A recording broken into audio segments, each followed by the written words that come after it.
তোমাদের সকলকে স্বাগত জানাই আমার এসকে পাঠশালায়। দেখো, প্রত্যেকবারের মতো আবার একটা নতুন বিষয়ের সাথে চলে এসেছি। আজকে যে বিষয়টি নিয়ে আলোচনা করব সেটি হলো অষ্টাদশ শতকের আলোকিত যুগে মন্তেস্কু, রুসো ও ভলতেয়ার সম্পর্কে। চলো আরম্ভ করি। অষ্টাদশ শতকে ইউরোপীয় জীবনের একটি গুরুত্বপূর্ণ বৈশিষ্ট্য হল যুক্তিবাদ ও মানবতাবাদী ধ্যান ধারণার প্রসার। মানসিক উৎকর্ষ প্রসূত এই উদার সহনশীল ধ্যান ধারণা মধ্যযুগীয় অন্ধকারের শেষ রেশটুকু মুছে ফেলতে উদ্যত হয়েছিল। এজন্য অষ্টাদশ শতকে আলোকিত শতাব্দী বলা হয়। প্রকৃত জ্ঞান অর্জনের মাধ্যমে প্রকৃত সত্যকে জানার প্রয়াস থেকে এই সময় ইউরোপের সমাজ, সংস্কৃতি, রাজনীতি সহ সমস্ত জীবনে এক আলোড়ন উঠেছিল। এই আলোড়ন এনলাইটমেন্ট বা জ্ঞান তৃপ্তি নামে পরিচিতি।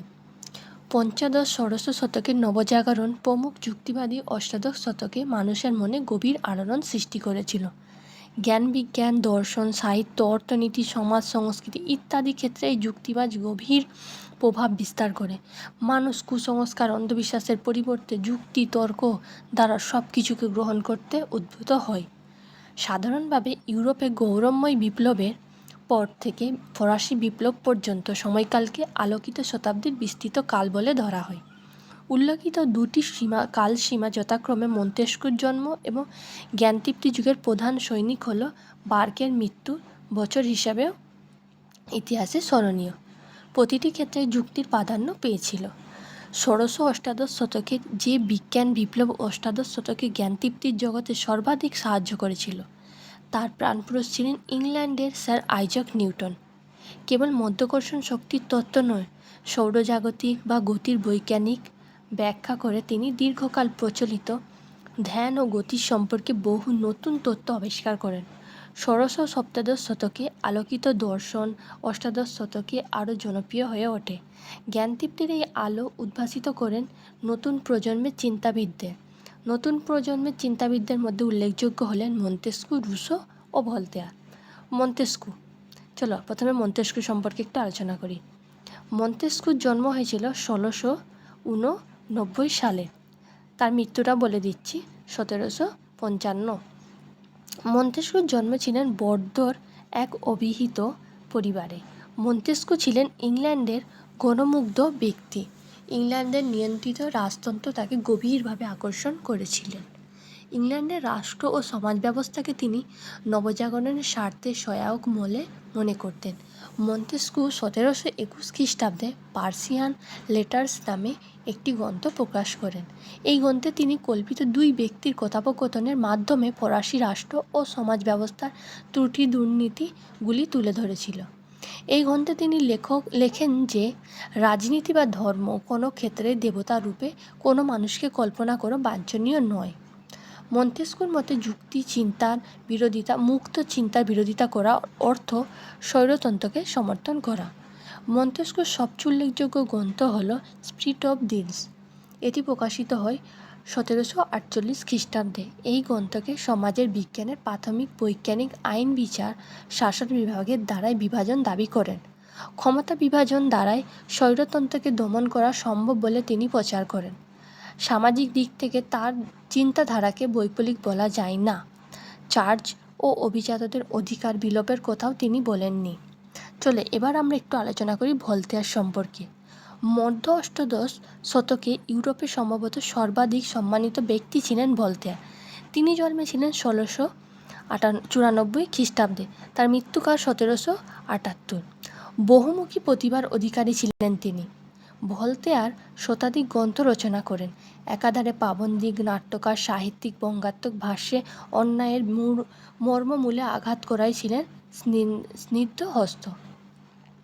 ইংল্যান্ডের মুক্ত রাজনীতি ও সামাজিক সহিষ্ণুতার প্রতি তিনি যথেষ্ট শ্রদ্ধা ব্যক্ত করেছেন। ভলতেয়ার প্রখ্যাত গ্রন্থ হল লেটার ফিলোসফিকা। তিনি সব কিছুর ঊর্ধ্বে ব্যক্তি স্বাধীনতাকে স্থান দিয়েছেন। তার মতে সব ধরনের স্বাধীনতা, চিন্তা, মতপ্রকাশ, লেখার কাজ করার স্বাধীনতা মানবিকতার বিকাশের আবশ্যিক শর্ত। ভলতেয়ার তীক্ষ্ণ ও ব্যঙ্গাত্মক ভাষায় চার্চের দুর্নীতির বিরুদ্ধে আক্রমণ হেনেছেন। তিনি ছিলেন ধর্মীয় সহিষ্ণুতার তীব্র বিরোধী।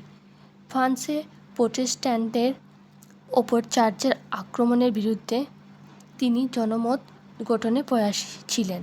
তিনি নাস্তিক ছিলেন না, কিন্তু ধর্মাচরণের ক্ষেত্রে তিনি ব্যক্তি স্বাধীনতার পক্ষপাতী ছিলেন। ভলতেয়ার স্বৈরাচারী রাজতন্ত্র বা অবাধ গণতন্ত্রের বিরোধী ছিলেন। জ্ঞানতৃপ্তি স্বৈরাচারী শাসন ব্যবস্থা মানুষের ও রাষ্ট্রের পক্ষে মঙ্গলজনক বলে তিনি মনে করতেন। ভলতেয়ার সমালোচনামূলক রচনা তীক্ষ্ণ ছুরিকার মতো ফ্রান্সের পুরাতন ব্যবস্থাকে আঘাত করেছিল। ভলতেয়ার সমাজ ও সভ্যতার বিবর্তনের ক্ষেত্রে হিসেবে তুলনামূলক ইতিহাস চর্চাকে বেছে নেন। ইতিহাসের ব্যাখ্যা দ্বারা তিনি সমাজতত্ত্ব সম্পর্কে মানুষের মধ্যে কৌতূহল সৃষ্টি করেন। ভলতেয়ারের লেখা প্রবন্ধ, বক্তৃতা ফরাসি বুর্জোয়াদের গভীরভাবে প্রভাবিত করেছিল। চলো এবার আলোচনা করি রুশো সম্পর্কে একটু। অষ্টাদশ শতকে বিপ্লবী মানসিকতা সৃষ্টিতে রুশো প্রভাব ছিল সর্বাধিক। রুশোর জন্মসাল 1712 এবং মৃত্যু 1772। রুশোর মতে অষ্টাদশ শতকে ইউরোপীয় সভ্যতা আসলে উচ্চ শ্রেণীর সীমিত সংখ্যক মানুষের স্বার্থ রক্ষা যন্ত্রবিশেষ। রুশো সত্যতা ও সৎ লোকের সমন্বয়ে সর্বজনীন সমাজ গঠনের কথা বলেন। 1750 খ্রিস্টাব্দে প্রকাশিত সর্বজনীন সমাজ গঠনে দেখো তিনি কি বলেছেন। 1750-এ ডিসকোর্স গ্রন্থে রুশো আধুনিক মানুষের আদর্শ জীবনযাপন পদ্ধতি ব্যাখ্যা করেন। রুশোর মতে সমাজ ও রাজনীতিতে প্রয়োজন ব্যবহারিক কৃত্তিকতা, সহজ সরল জীবনযাপনের অভ্যস্ত সৎ মানুষের।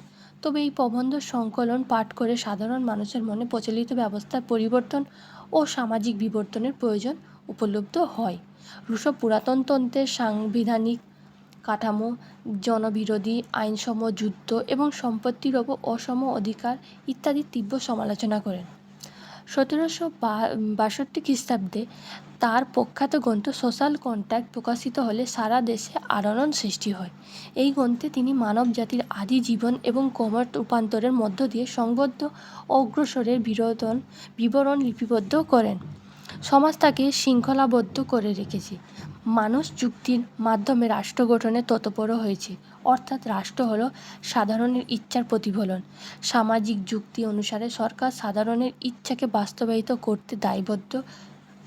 সরকার সেই দায় পালনে ব্যর্থ হলে জনসাধারণ সেই সরকারকে ছুঁড়ে ফেলার অধিকারী। সামাজিক সাম্য ও রাজনৈতিক স্বাধীনতা প্রতিষ্ঠার জন্য তিনি প্রত্যক্ষ গণতন্ত্রকে আদর্শ ব্যবস্থা বলে মত প্রকাশ করেছেন। সুতরাং জ্ঞানতৃপ্তির প্রসারে রুশোর অবদানকে অস্বীকার করা যায় না। তাহলে দেখো আমাদের এই আলোচনাটা এই পর্যন্তই। তোমাদের সঙ্গে দেখো আমি বারবার নতুন নতুন বিষয় নিয়ে আসছি। তো প্লিজ আমার চ্যানেলটিকে একটু সাবস্ক্রাইব করবে, লাইক করবে, কমেন্ট করবে, জানাবে যে আরও কী কী বিষয় তোমাদের প্রয়োজন। আজকে তাহলে আমাদের এই ভিডিওটি এই পর্যন্তই। Thank you.